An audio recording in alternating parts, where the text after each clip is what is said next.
Let's copy and paste a letter in Procreate. I'm not super picky, but some people want to have the exact same shape of letters. So these S's are different, and I'm going to show you how to make them the same. This button at the top and make sure the bottom says freehand.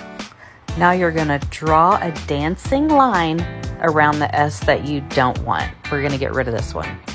Now go up to the arrow at the top and click on it, and that'll select that S.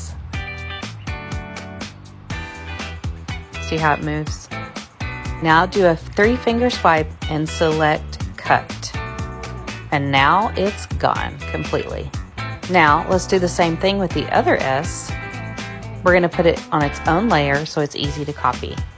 Okay, go back up to the select tool and make a dancing line around this S. Go back up to the arrow.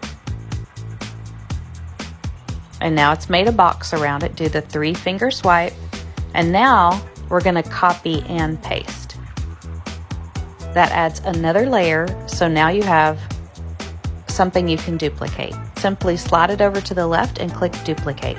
See, now you have 2 S's. Go up to the arrow at the top, and now you're able to scoot over that extra S.